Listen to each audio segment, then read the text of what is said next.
Hello students, कैसे हैं आप सब। उम्मीद करता हूं आप सभी लोग स्वस्थ होंगे, मस्त होंगे और अपनी पढ़ाई भी अच्छे से कर रहे होंगे। तो दोस्तों, आज की इस वीडियो में हम क्लास 12th मैथमेटिक्स के ऊपर बात करने वाले हैं, जो कि आपकी यूनिट नंबर 1 होती है और आपका चैप्टर नंबर 1 होता है, जिसका नाम है संबंध एवं फलन। इसे हम अंग्रेजी में रिलेशन एंड फंक्शंस कहते हैं। और ये चैप्टर आपके लिए मोस्ट इम्पोर्टेंट हो जाता है, क्योंकि यहाँ से आपको जो है MCQs देखने को ज़्यादा मिलते हैं और मोस्ट जो है थ्योरेटिकल चैप्टर है। तो ये पढ़ना आपके लिए बहुत ज़्यादा इम्पोर्टेंट है और क्वेश्चन तो बिल्कुल हलवा है। अगर आपने इसका बेसिक कॉन्सेप्ट समझ लिया तो आप इसके क्वेश्चन ईजिली कर ले जाओगे। तो दोस्तों, आज की इस वीडियो में मैं आपको बेसिक कॉन्सेप्ट बताने वाला हूँ, जो कि इस चैप्टर से होने वाला है। अगर आपने इस क्लास को कंप्लीट देख लिया तो आप इस चैप्टर का पूरा कॉन्सेप्ट समझ लेंगे और क्वेश्चन तो आप कर ही लेंगे। आज की इस वीडियो में हम पढ़ने वाले हैं संबंधों के प्रकार। ओके, ये आज की इस वीडियो में पूरा आपको टॉपिक हम करके देने वाले हैं। इसमें टोटली आपके जो है 4 टॉपिक्स यहाँ पर दिए हुए हैं: संबंधों के प्रकार, फलनों का संयोजन तथा व्युत्क्रमणीय फलन, और चौथा है आपका द्विआधारी संक्रियाएं। तो आज की इस वीडियो में हम संबंधों के प्रकार के ऊपर बात करेंगे। ये बिल्कुल अच्छे से मैं आपको इस वीडियो में कवर करके देने वाला हूं, तो उम्मीद करूंगा आप इस वीडियो को पूरा ज़रूर देखेंगे। तो चलिए दोस्तों, बिना टाइम वेस्ट के वीडियो शुरू करते हैं। दोस्तों, जैसा कि मैंने आपको बताया, ये क्लास आपके लिए बेसिक क्लास होने वाली है। इसमें आपको सारा बेसिक कॉन्सेप्ट पता लग जाएगा इस चैप्टर में हमें क्या क्या आना चाहिए। सो फ्रेंड्स, सबसे पहले हम बात करेंगे रिलेशन। आखिर ये रिलेशन क्या होता है ना, संबंध होता क्या है। तो संबंध क्या होता है, यहाँ पर मैंने डेफिनेशन लिखी है छोटी सी। Relation is a subset of A cross B. अब आप करेंगे ए क्रॉस बी क्या है और सबसेट क्या है। सो फ्रेंड्स, आपने 11th क्लास की मैथमेटिक्स में सेट्स पढ़ा होगा, है ना। समुच्चय चैप्टर आपने पढ़ा होगा, पहला चैप्टर है। सो उसमें आपको समुच्चय, उपसमुच्चय, ये सारा कुछ बताया ना। तो उपसमुच्चय होता है सबसेट। तो आप ध्यान रखेंगे, सबसेट किसे कहते हैं, उपसमुच्चय को कहते हैं। और ये आपने समुच्चय चैप्टर में पढ़ा होगा। अगर नहीं पढ़ा है तो मैं ये भी आपको क्लियर करके देने वाला हूँ कि सबसेट आखिर होता क्या है। सो फ्रेंड्स, सबसे पहले आप इसकी रिलेशन की परिभाषा समझने की कोशिश करेंगे। सो ये हमसे कह रहा है कि relation is a subset of A cross B, यानी कि संबंध उपसमुच्चय है किसका, ए क्रॉस बी का, है ना।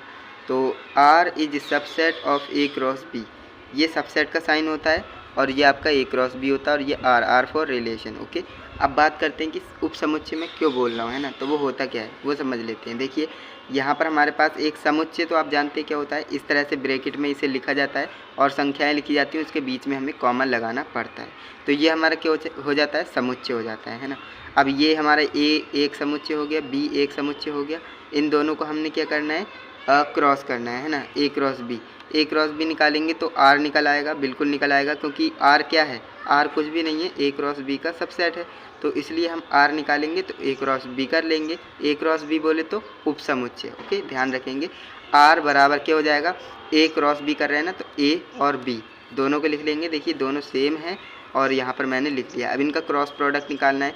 आपने क्रॉस प्रोडक्ट निकालना तो सीख ही लिया होगा 11th क्लास में। नहीं सीखा है तो मैं आपको बताता हूँ। देखिए, एक्चुअली में हम करते क्या है, एक को 1 के साथ कॉमा करके लिखेंगे, एक को 2 के साथ कॉमा करके लिखेंगे, एक को 3 के साथ, एक को 4 के साथ। इस तरह से एक को सबके साथ लिख देंगे कॉमा करके, फिर उसके बाद 2 को लिखेंगे 1 के साथ, 2 को भी सबके साथ, फिर 3 को भी सबके साथ, 4 को भी सबके साथ। इस तरह से हम निकालेंगे तो हमारा क्या आ जाएगा, रिलेशन आ जाएगा। यहाँ पर आप देख सकते हैं रिलेशन क्या हो जाएगा, 1,1,1,2,1,3, 1,3, 4,4, यानी हमने यहाँ पर डॉट डॉट करके दिखा दिया, क्योंकि ये बहुत लंबा जाने वाला था।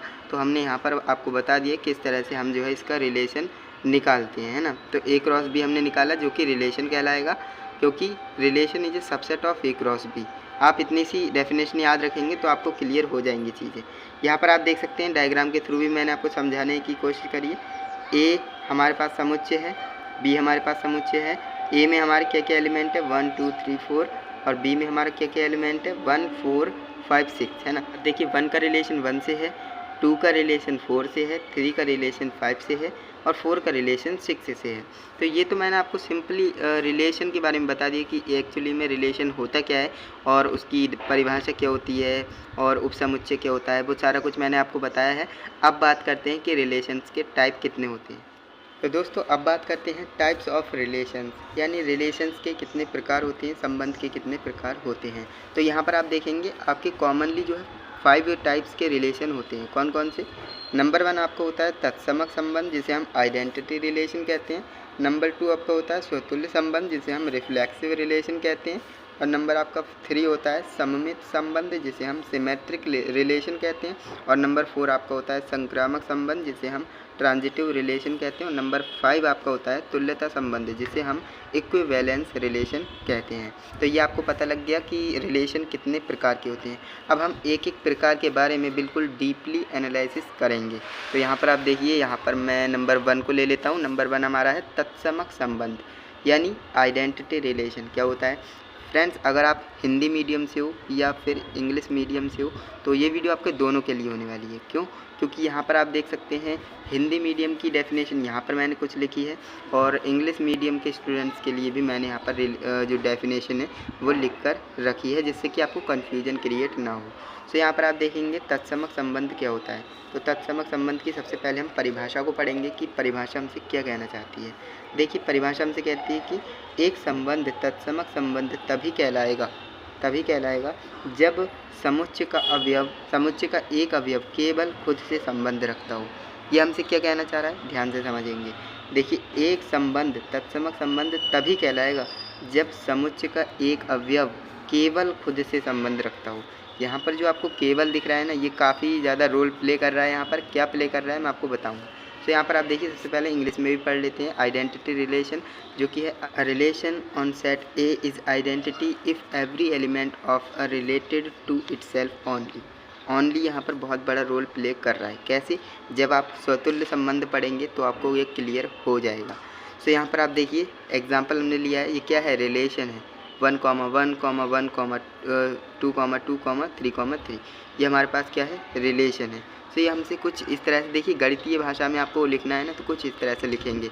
और आपको एक हैक ट्रिक बताऊँ ना, तो अगर आपको इस चैप्टर से कोई क्वेश्चन बोर्ड एग्जाम में देखने को मिलेगा तो आप करेंगे क्या, उस क्वेश्चन को सॉल्व करेंगे, लेकिन आपको ये फॉर्मूला जो होता है ना, मैथमेटिकल अप्रोच, ये आपको फॉलो करनी है। अगर आप ये जो बोर्ड एग्ज़ाम में लिख कर आएंगे तो एग्जामिनर पे काफ़ी अच्छा इंप्रेशन पड़ेगा, वो समझेगा कि हाँ बच्चा पढ़ने वाला है।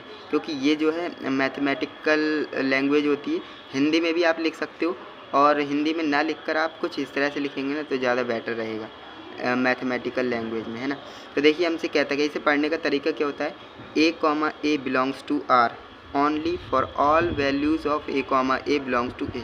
मैंने क्या बोला, एक बार दोबारा देखेंगे, A, बिलोंग्स टू R, इसे हम बिलोंग्स टू कहते हैं, ओके। और ये इसे कट कर देंगे तो ये नॉट बिलोंग्स टू हो जाएगा।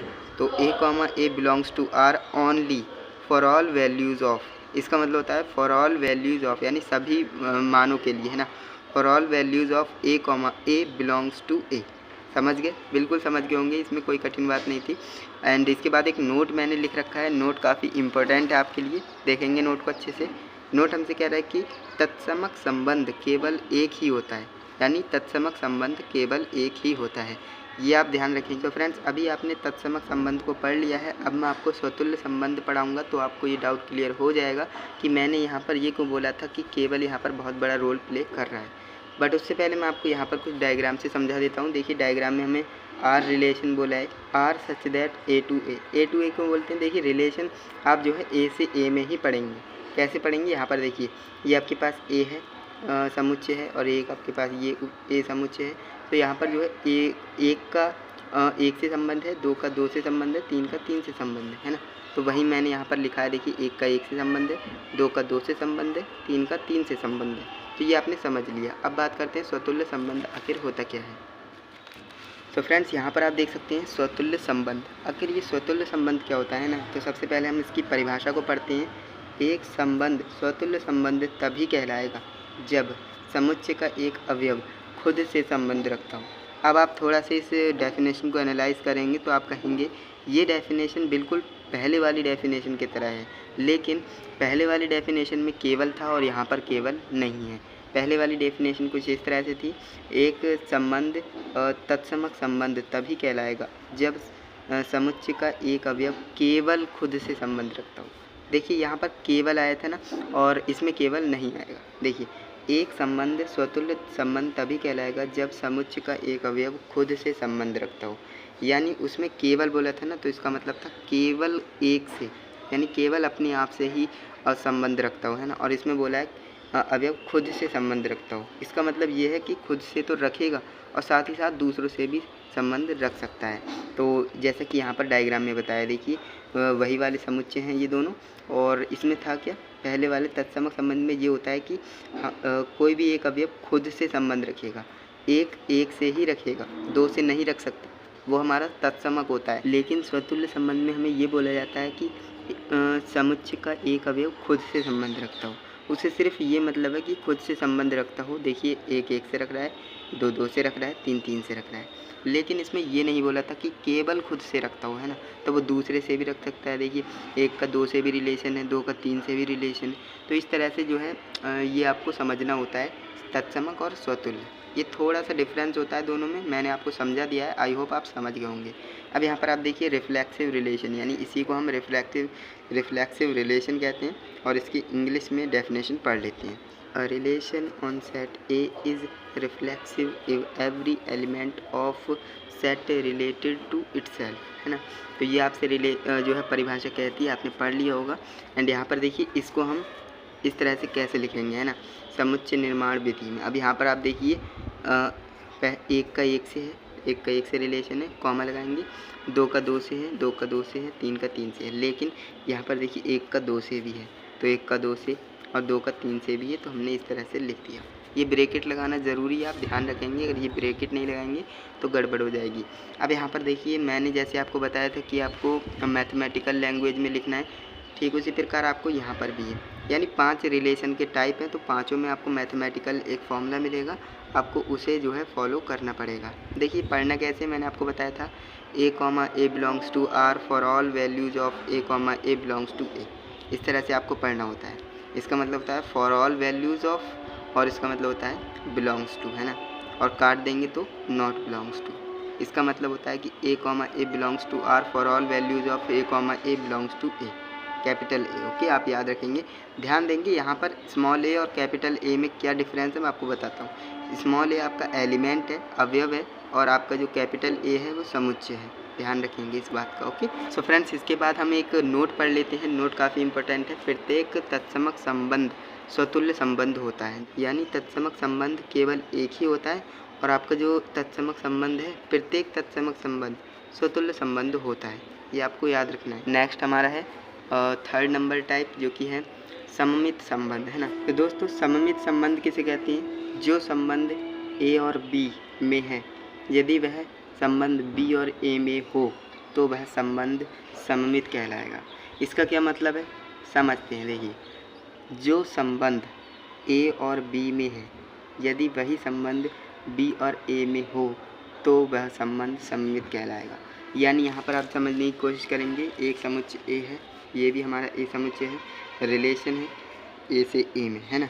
तो देखिए एक का कनेक्शन दो से है, यानी रिलेशन, एक का रिलेशन दो से है तो दो का रिलेशन भी एक से है, ठीक है। अब यहाँ पर देखेंगे तीन का रिलेशन चार से है तो चार का रिलेशन भी तीन से है, यानी उल्टा सीधा दोनों मिल रहा है ना। तो ऐसे रिलेशन को हम क्या कहेंगे? सममित संबंध कहेंगे, सिमेट्रिक रिलेशन कहेंगे, सिमेट्रिक रिलेशन। ओके, एंड इसे कैसे डिनोट करते हैं, लिखते कैसे हैं? देखिए, एक का दो से है तो एक का दो से रिलेशन हो गया, दो का एक से है, दो का एक से, तीन का चार से, देखिए तीन का चार से, और चार का तीन से। इस तरह से आप इसे लिखेंगे, और ये काफ़ी आसान है। तो उल्टा सीधा दोनों देखना है ना। अगर एक का पाँच से है तो पाँच का एक से भी होना चाहिए, तभी वह सममित संबंध कहलाएगा, अदरवाइज नहीं।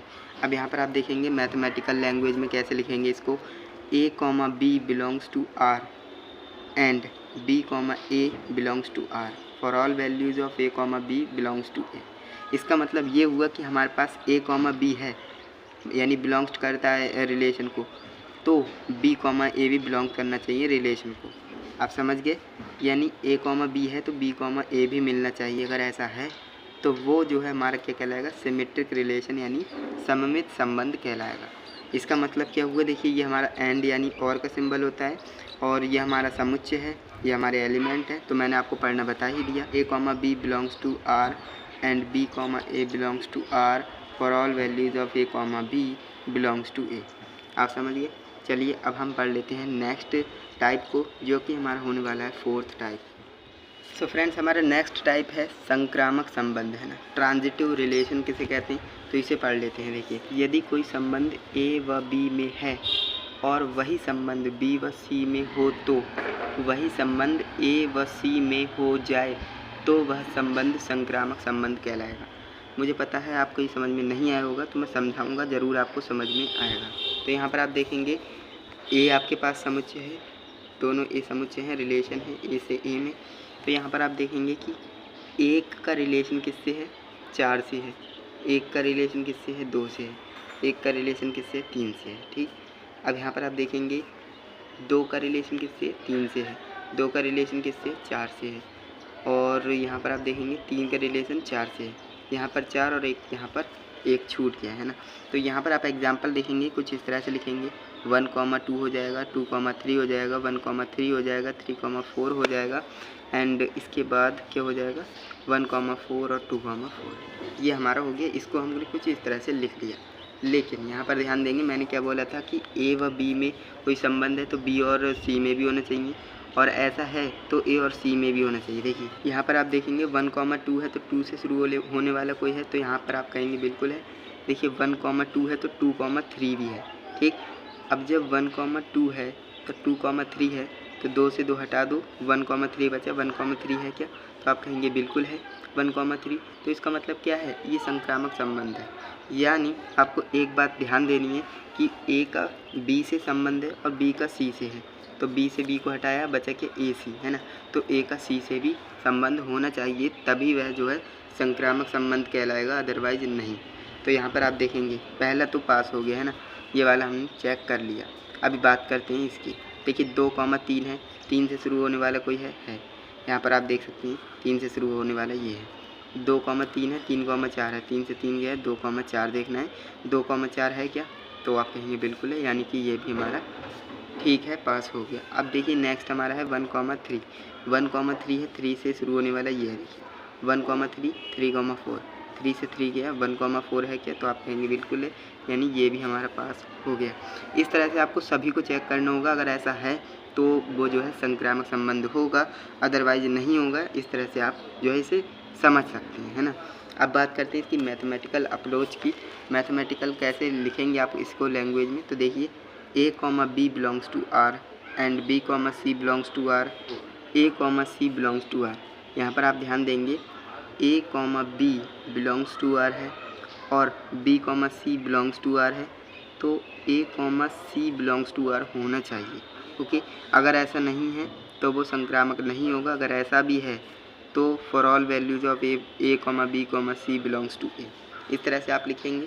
इसका मतलब ये है कि ए का बी से रिलेशन है, बी का सी से रिलेशन है, तो ए का सी से भी रिलेशन होना चाहिए। यानी इसको इस तरह समझ सकते हैं। देखिए ए का बी से रिलेशन है, बी का सी से रिलेशन है। ओके, यहाँ पर आप देखेंगे ए का बी से, बी का सी से, बी से बी कट गया तो ए और सी बचा, तो ए का सी से भी रिलेशन होना चाहिए। अगर ऐसा है तो वो रिलेशन संक्रामक होगा, अदरवाइज नहीं। ओके, आप याद रखेंगे। एंड इसके बाद नेक्स्ट हमारा है, नेक्स्ट क्या है 5वां नंबर टाइप, जो कि है तुल्यता संबंध। तुल्यता संबंध कुछ भी नहीं होता है, अगर आपको किसी रिलेशन में 3 टाइप मिल गए, कौन कौन से यहाँ पर मैं आपको बताऊंगा, बट उससे पहले मैं आपको डेफिनेशन बता देता हूँ। देखिए तुल्यता संबंध होता क्या है। एक संबंध तुल्यता संबंध तब कहलाएगा जब वह स्वतुल्य, सममित, संक्रामक तीनों होगा।